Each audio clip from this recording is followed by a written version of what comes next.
नमस्कार दोस्तों, आप सभी का आपके अपने चैनल भक्ति टीवी स्टोरीज में स्वागत है। ज्ञानवर्धक कहानियों के लिए इस चैनल को लाइक, सब्सक्राइब और शेयर जरूर करें। नमस्कार दोस्तों, राधे राधे, जय श्री कृष्णा। तो दोस्तों, भूख, प्यास, नींद और आशा चार बहनें थी। उन चारों में श्रेष्ठता की लड़ाई हो गई। हर कोई अपने आप को बड़ा बता रही थी। भूख ने कहा मैं बड़ी हूँ, प्यास ने कहा मैं बड़ी हूँ, नींद अपने आप को बड़ा बता रही थी और आशा अपने आप को उन सब में सबसे श्रेष्ठ बता रही थी। जब आपस में इस बात का फैसला नहीं हो पाया कि कौन बड़ी है, तो चारों इस विवाद को लेकर उस राज्य के राजा के पास जा पहुँचे। राजा के सामने भी उन लोगों में अपनी श्रेष्ठता को लेकर लड़ाई होने लगी। राजा ने पूरे विवाद को गौर से सुना तथा कुछ सोचकर सबसे पहले भूख से पूछा, बहन, तुम बताओ कि तुम इन चारों में कैसे सबसे बड़ी हो।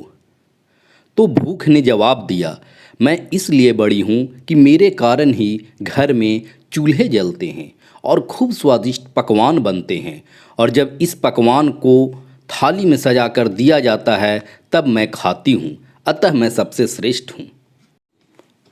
यह बात सुनकर राजा कुछ देर सोचा और अपने सैनिकों को आदेश दिया कि जाओ, राज्य के प्रत्येक जगह पर यह घोषणा कर दो कि आज से कोई प्रत्येक घर में चूल्हे कोई नहीं जलाएगा, पकवान ना बनाए, थाल ना सजाए।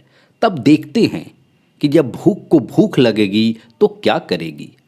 सारा दिन यूं ही बीत गया, सारी रात बीत गई, तो भूख को भूख सताने लगी। तो वो चारों ओर भोजन की तलाश में दौड़ने लगी, परंतु भूख को खाने को कहीं भी कुछ भी नहीं मिला। तब वो अंत में थक हार कर, लाचार होकर 2 दिन पहले के पड़ी रोटी के बासी टुकड़े को खाने लगी।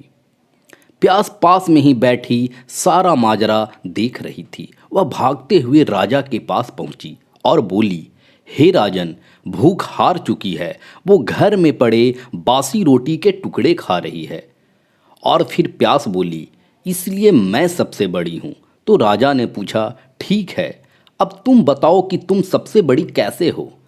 प्यास बोली, मैं इसलिए बड़ी हूँ कि लोग मेरे ही कारण कुएं और तालाब बनवाते हैं, बर्तनों में रखकर पानी रखते हैं, और वे जब पानी किसी बर्तन में भर कर देते हैं तब मैं पीती हूँ, इसलिए मैं सबसे बड़ी हूँ।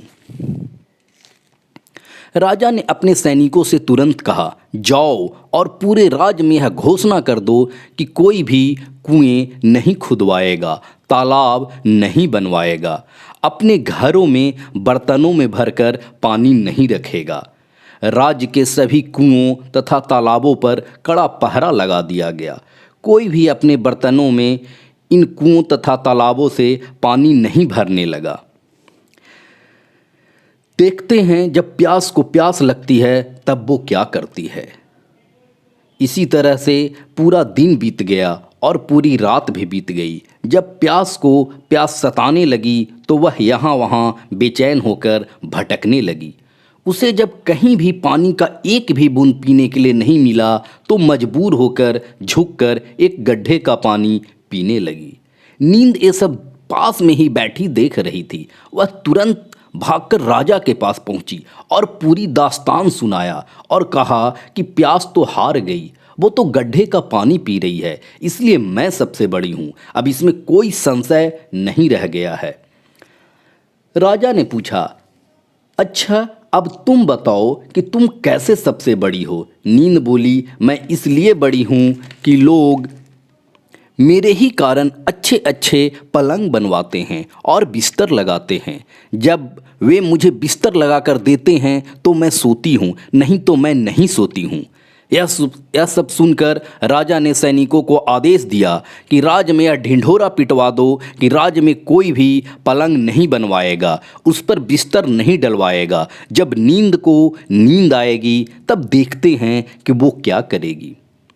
दिन में तो सब ठीक ठाक रहा, परंतु आधी रात गुजर जाने के बाद नींद को नींद आने लगी। वो इधर उधर बिस्तर ढूंढने लगी। उसने चारों तरफ खूब छान मारा, परंतु कहीं भी बिस्तर नहीं दिखाई पड़ा। जब कहीं भी बिस्तर नहीं दिखाई दिया तो वह मजबूर होकर वहाँ पास के पथरीले तथा उबड़ खाबड़ भूमि पर ही लेट गई। आशा पास में बैठी ये सब देख रही थी। वह तुरंत ही राजा के पास पहुंची और बोली कि नींद भी हार गई। मुलायम बिस्तर की बात करने वाली नींद उबड़ खाबड़ जमीन पर ही सो गई है। सच यह है कि भूख, प्यास और नींद में मैं सबसे बड़ी हूँ। राजा ने पूछा, अब तुम बताओ कि तुम सबसे कैसे बड़ी हो? आशा ने तुरंत कहा कि मैं इन सबों में इसलिए बड़ी हूँ कि मेरे ही कारण लोग काम करते हैं। व्यापार, नौकरी, धंधा और मजदूरी मेरे ही कारण करते हैं।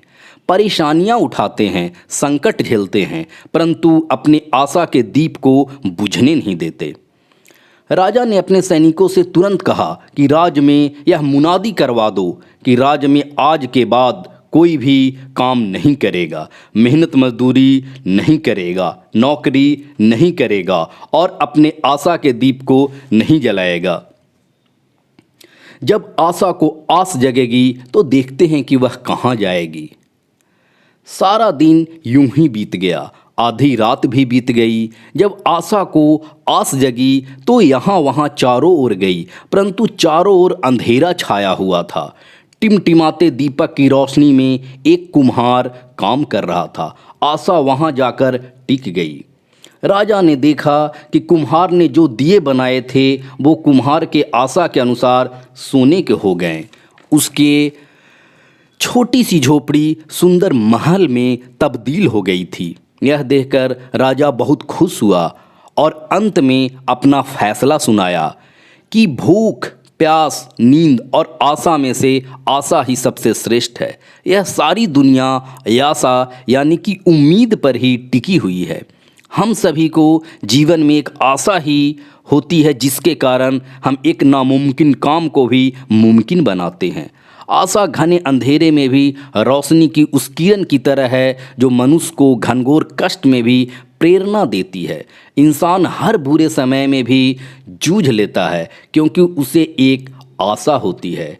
यह संघर्ष का दौर भी एक न एक दिन गुजर जाएगा और खुशहाली का एक नया सवेरा होगा। यदि इंसान के जीवन में आशा ही नहीं हो तो वह जिंदा होते हुए भी एक मरे हुए इंसान के समान हो जाएगा।